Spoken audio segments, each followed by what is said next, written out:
Good evening, and welcome to Women to Women. My name is Carol Howell. I'm your guest hostess for this evening, interviewing our hostess, Carol Paz. Carol, good evening. Thank you, and thank you for having me back.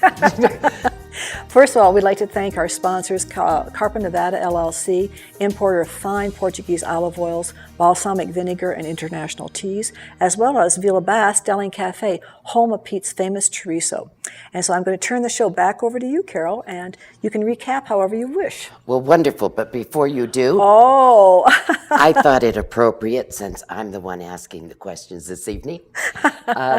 Wonderful, wonderful. Isn't this interesting? 2 imports to Nevada, but who love Nevada, so we've got our hats on tonight. Absolutely, and I wear it often. Go for it. Carol, thank you.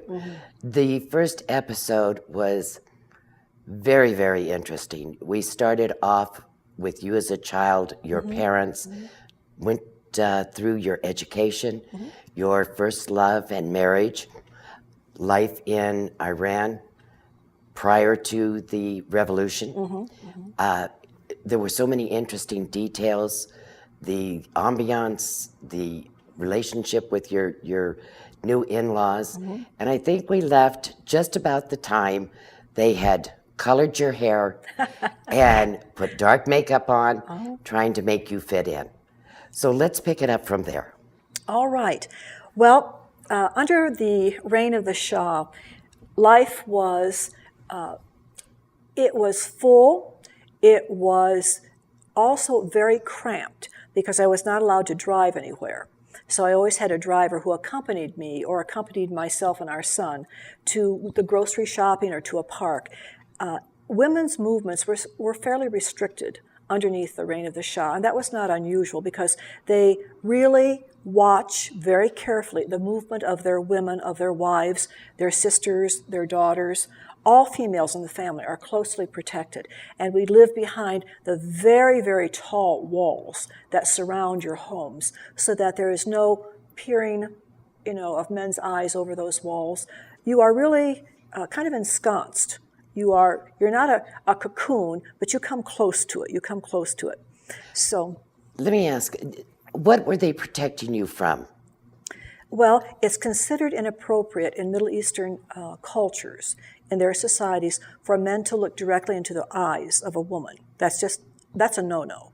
And it's really a no-no for a woman to look into the eyes of any man. So she is expected, especially if they are fundamental Islamic peoples. Their religion governs their social status, it governs their movements, it governs their thinking. So for a woman, it's very important that she have her hair covered, that she have her neck down to her ankles covered and down to her wrists covered. If I am living within my family, that is not necessary in the sense of wearing a chador, a black veil. But if I'm out in public where I am going to have chores like shopping to be taken care of, I'm on public streets, I'm in a public store, it's important that I dress appropriately. So I was not there to try to rebel with my Western ways in their culture. That would have brought unnecessary attention and very uncomfortable attention to myself as well as to my family. And that is something that you don't want to bring any dishonor to your family in your speech, in your dress, in your movements, or in your way of living. You want to bring honor to your family. So did they ever accept this blonde, light-eyed, skinned lady that came to live with them? Eventually. Love conquers all, is my belief. So once they became more comfortable with my ways, and especially my mother-in-law saw that I really loved her grandson. I loved her son. I loved to cook. I loved to be a part of the family. That was reassuring, and that brought trust. And you must establish trust with the Middle Eastern peoples before they allow you to come into their homes, let alone into their family life. So that was a very important aspect for me to remember, that at all times I wanted to honor my family. I wanted to bring good comments, healthy comments, and refreshing comments. I wanted to be a part of the family, but at the same time, they realized that I came from a very democratic Western culture, and I had to be careful not to overexpose that Western culture that I brought with me into this Middle Eastern culture. That must have been very tedious to be constantly trying to fit in, on guard, not be who you were. It's stressful. It's stressful. And the majority of marriages that took place between my American friends who were female and Iranian men did not last. That pressure that the family brings on that marriage, especially if you're young married couples and you're expected to live within the family compound itself, there's almost no privacy on a daily basis, on a weekly basis. So that's something that Western marriages are not accustomed to. Mm-hmm. And Western marriages, if they're based on Christianity, it's normal for the wife to leave her family and go join her husband. Whereas in Islamic culture, it's very customary for a wife to marry her husband, but then move in with his family. And what happened to your religious faith at this point? I very much kept my Christianity. I did not convert to Islam at all. My husband, Farouk, was very adamant that I not become Islamic. He respected my faith. He respected the foundations of my faith.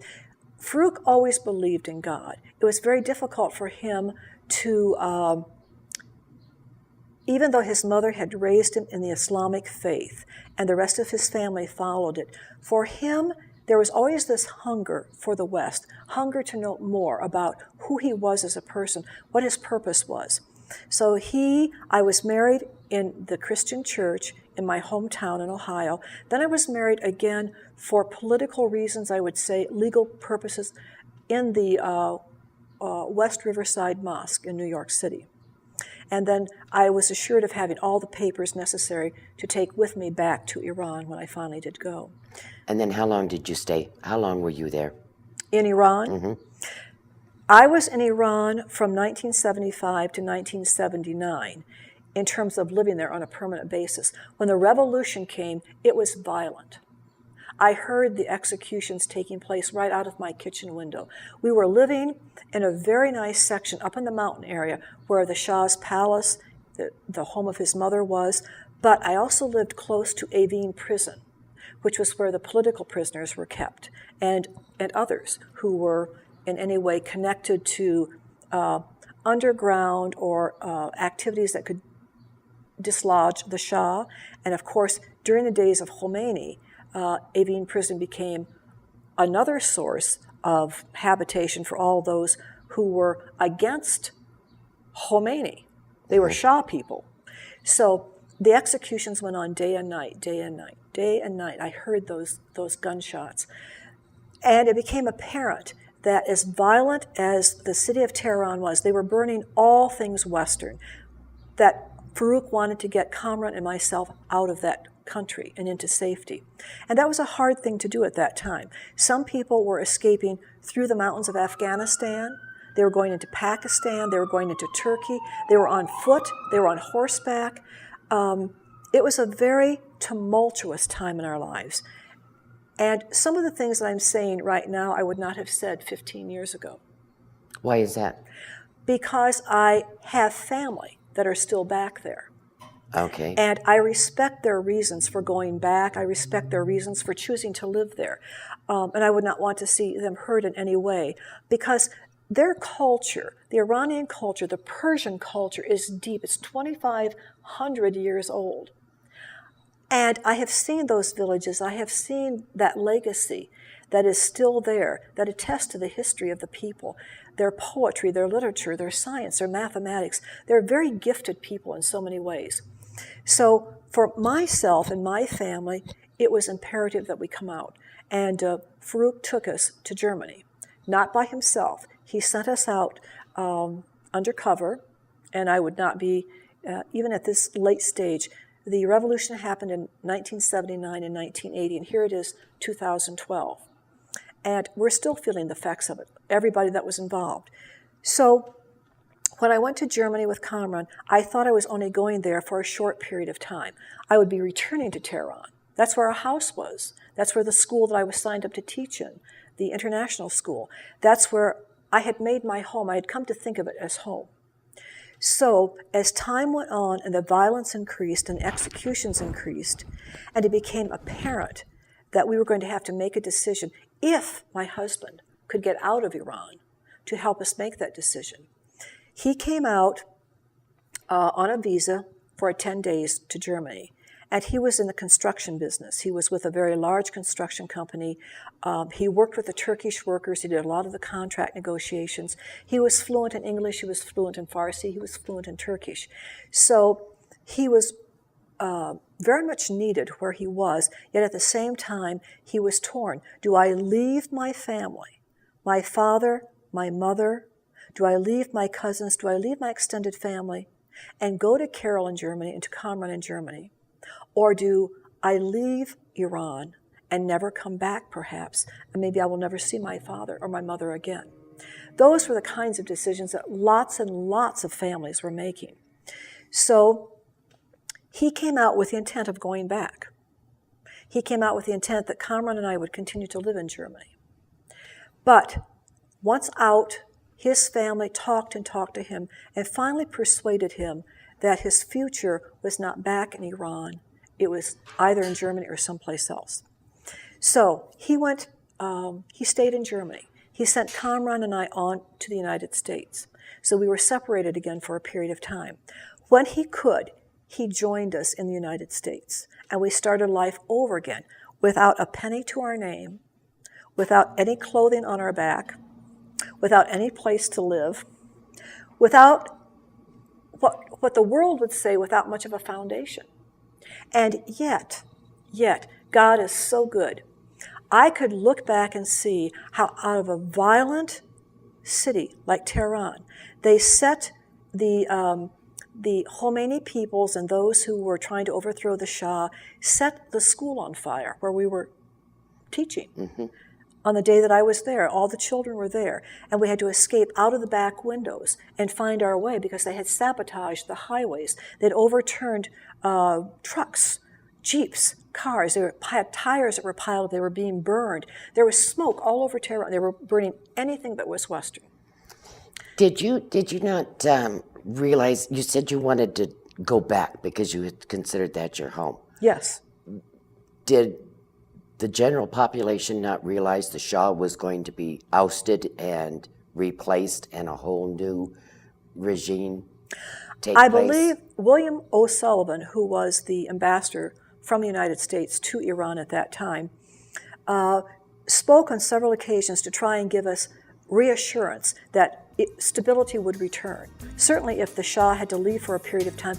I did not know, nor did my family, how sick the Shah really was with cancer. Mm-hmm. We did not know how the military was going to respond. Was it going to be a coup d'etat that would take over the country? Was it going to be extremists? So we'll come back to that question in just a few moments. Okay. Thank you, Carol. Are you looking for a healthier lifestyle? A more nutritious diet? Do you care about quality? If your answer is yes, or if you are just curious, come into Villa Basque Deli and Cafe right here in Carson City, Nevada. Discover fine Portuguese extra virgin olive oils, vintage balsamic vinegars, and a wide assortment of international health teas provided by distributor Carpa Nevada LLC. In addition to these terrific items, Villa Basque is also the home of Pete's famous Basque chorizo, handmade on the premises from Pete's secret family recipe. Satisfy your culinary curiosities. Don't delay. Here is something informative and inspiring. Women to Women. Every Thursday, a new guest and a new passion to inspire you. Your hostess, Carol Paz, interviews influential women of Northern Nevada. Your neighbors, your friends. These are the women who are making a difference in our community, from helping those in need to running your favorite local businesses. We give you their story, we show you their passion. Thursdays at 7 p.m., Channel 15 for Carson City and Gardnerville, Channel 3 in Reno, Sparks, Fernley, Fallon, and Lake Tahoe. Good evening and welcome back to part 2 of our Woman to Women session with Carol Paz. I'm Carol Howell. I'm your guest hostess for this evening, and I'm doing the interview of Carol so that we can all get to know who she is. Carol, thank you. You're welcome. Thank you. It's been very, very enlightening. What a life thus far. what an opportunity to get to know you. Well, I think, the events in our lives are what shape us eventually as people and mold us, refine us. And I often feel that, the person that I am today is certainly not the person that I was when I was 25. And Or any of us. Right, and I'm glad about that. I'm glad about that. When we reach the 6th decade or the 7th decade or even the 8th decade of our lives, we can look back and realize that we have been protected in many ways and led in many ways, that at the time events are happening, swirling about us, there is light at the end of that tunnel. And don't give up. We came back to this country, as I said, without a penny to our name, no clothing, no apartment, no house, but there was a future. And that future is there. And I realized that as I looked at my husband, we had family back here who were willing to receive us. What a gift that is, on both the Persian side and the American side. I realized that I had a teaching degree. I didn't have my master's yet, but I had a teaching degree. That was like an insurance card that said, okay, let's see what we can do with that. I had a child who was just happy to be wherever his mommy was and his daddy was. And how old was he at this point? Kamran was 5 years old when he came back into the United States. He attended his first year of school at 6 years of age in the American system. His language was still half Farsi, half English, okay? And he had a while. His teachers noticed that he was mixing the two languages together. And I said, in time, that will change. He will adapt to the American language. We spoke Farsi at home. We spoke English at home. But ultimately, he lost that ability to really speak in any of those languages other than English. And that's true today as well. I still speak Farsi, but how do you get to practice it? If you don't use it, how do you I speak maintain over it? the telephone with my Persian family in Farsi. Okay, I speak with several acquaintances who have gotten to know me in Farsi who are also Persian. But overall, the shock of coming out of a very tumultuous and a violent revolution, most people are not involved with. So it's hard to identify with those events that they've been through. And yet they're there. So I noticed with my husband that he was having and this was, I would not have thought it unusual because there was a lot of stress in his life, terrible stress. What do I do with my family? How do I make a living for them again? And thank goodness Persian family was here to receive us and to welcome us into the family on the American side, here in the States, and to find a position of work that Farouk could start working again. But I noticed that he was having some very severe headaches. I noticed that he was having sometimes problems focusing with his eyes and also with his attention. And eventually, after we had reestablished here in the United States, we purchased a home through our family's company. And they held the mortgage. So we started over like that. I began to teach. We started to earn an income. But the headaches became worse until finally one day, we were living right outside of New York City. A phone call came and said, Carol, Farouk is in the hospital, come quickly. I rushed down there, and he had had a grand mal seizure. They did not know why. In the hospital, they could find nothing wrong with him. So for the next 2, 3, and 4 years, he lived under a lot of head pain, a lot of body pain. And I could not figure out why the doctors in New York City, I had taken him right to the top at NYU, I'd taken him right to the top at Columbia, and finally, a doctor that I had said, I want you to go see my son in New Jersey. We have a brand new machine called an MRI. They took an MRI and they found a mass. And the mass was not malignant. It was just a regular brain tumor, garden variety type. Farouk had the surgery. He recovered beautifully, went right back into work. He was not a model patient, okay? He wanted things just the way he wanted them. And the nurses and doctors said, this is a patient we're going to have to work with a whole lot, okay? He's not working with us. We're going to have to work with him. So to kind of bring this segment of our life, we reestablished it can be done. But unfortunately, after 8 years, the tumor began to grow again. And this time it was terminal. It was what they call a glioblastoma, and it's one of those end-of-life tumors. He was only 55 years old. Oh, my. He was very young. And during this period of time, our son, of course, was young. He was trying to figure out what was going to happen to his father, what was going to happen to his mother, because his mother had gone through 2 malignant mastectomies. And I was very fortunate with a doctor that I had in New York who found it early. I did not have to have chemotherapy. I did not have to have radiation treatment. So I'm very grateful for that. And that was 28 years ago. Oh, my. But at the time, everything seemed to be happening. And in 1995, Farouk, the tumor took over his life. And it was a very,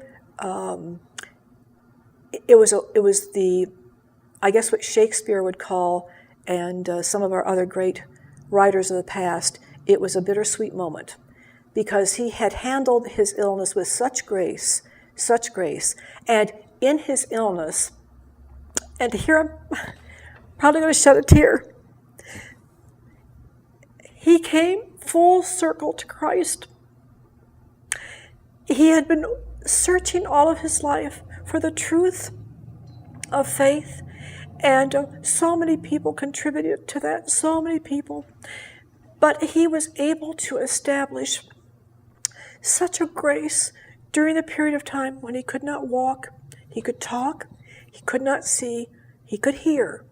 And there was something very special that he shared and that he radiated out. And I remember on the day of his funeral in New York, the lineup was for 2.5 hours in January, out in the bitter cold, to come in and to see and be with the family. And we took Farouk back to Ohio, where I wanted to have him rest permanently until much later in time. But I remained a widow for 8 years. And during that period of time, I kind of had to reestablish, who am I now? My life partner has been taken away, and I understand. I'm not bitter about that. I'm sad, I'm grieving, but I have another life that I must go on with, that I want to go on with. So I got my master's degree by this time in education, and I had taken a year off from teaching so I could be with my husband. And Kamran was in a private school in St. Paul, Minneapolis, and I wanted him to go back. His father wanted him to go back and finish. He did. But there was a lot of anger in Kamran about the death of his father. And we had to take 2 and 3 years to deal with that and to have that be able to come out. And when it did, it came out with a lot of harshness against God, against the world, against himself, against Kamran. So those are things that when we lose someone extraordinarily special in our lives, we have to find a way back. And it takes a lot of family love. It takes a lot of counseling sometimes. It takes a lot of inner awareness of what that parent, Kamran's father had high expectations for him. And they didn't always get along together, okay? They clashed on a lot of things. But ultimately, a great deal of appreciation Kamran had for what his father had done in his life, the education he had given him, and the travel time that he had made a part of his life. So as a woman, as a single person, I really had no intention of remarrying. That was not on my agenda. I had a lot of good friends. I liked New York. I went down to Washington to see my sister. I came back to see my mother in Ohio. And it was a period of time when I needed to find out who's Carol. Mm-hmm. I've always been protected by a husband. I've been protected by a lot of people all of my life, starting with my father in so many ways. Now I felt like a butterfly about to emerge out of this cocoon, and I didn't know what the colors of my wings would be. I didn't know what size I would be. I didn't know what bush I would land on. But I realized that my students were the best therapy that I could have. I would go back into that classroom. They made me laugh. They made me work. They made me think. And I have said always that as a teacher, my students have given me and taught me so much of who I am as a teacher, who I am as a person. And they brought me back to life. They rejuvenated me. And then coming back after 8 years of of widowhood, I ran into this man. I didn't run into him physically, but almost. He's a very big guy. His name is Jose, and I met him in church. I'd never seen him before in my life, and I had noticed that he was a man who seemed to be searching for something. He seemed to be very, very close to people. He liked people a lot. And after church that day, we had a social hour. He walked over to me to introduce himself, and I thought, that's pretty bold. That's pretty assertive. Let me just take a couple steps back. But to make a long story short, 4 months after I met him, I married him. 4 months. 4 months, not 4 years, not 14 months, but 4 months. And my mother in Ohio said, Carol, what are you doing? My entire family said, Carol, you're always so deliberate. You take your time. You think things over. What happened? Now, had they met Jose at this point? No. Okay. No one had met Jose. And my teaching friends looked at me and said, what does this mean? I said, I'm not sure, but I'm in for a big ride. I know that. Knowing Jose, I can guess. Yes. So Jose and I have now been married for 9 years. And we left, I retired from teaching in New York in about 45 minutes. That's the fastest I've ever left any place. And Jose was very certain that we were doing the right thing.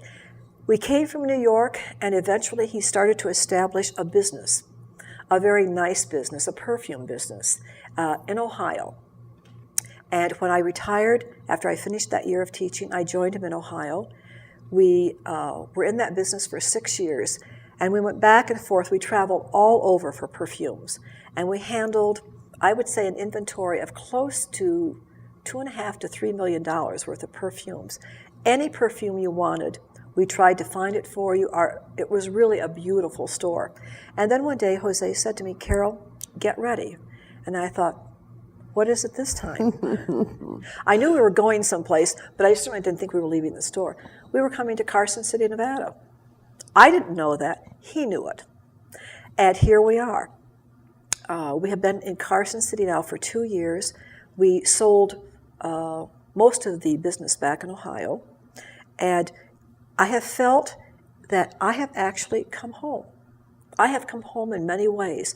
I would never have guessed, as a child of 9 years old, my parents brought my sister and I on a wonderful whole summer automobile tour of the West. We came to Nevada, and as a kid of 9 years old, I thought, don't these mountains ever change color? They're all brown. This is all dry. I'm used to grass. But I have come home. I really love Carson City.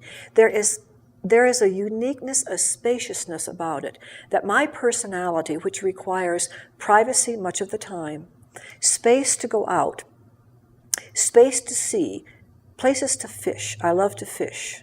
In many ways, I'm a sportswoman. I love the outdoor. I love the natural life. And I can see that there is a purpose. Well, Jose, who was the executive producer of Women to Women in Ohio on radio, has become the executive producer of Women to Women here. And this is where we're at. And this is a show that I hope is going to be going for a long time. But it takes all of us as a team. And I'm very grateful for the team that I have working with us, and very appreciative of what you've done. Well, it's been my pleasure. Getting to know you, introducing you to your audience. There's so much in a person's life that we never get to touch. And you've opened a lot of doors. Thank you, thank you. And I want to thank our audience tonight for joining us. And thank you, Carol, personally, as the hostess, the guest hostess. I can take this off now. You can take that off now if you wish. And we hope to see you next week with a brand new guest. Thank you so much for joining us.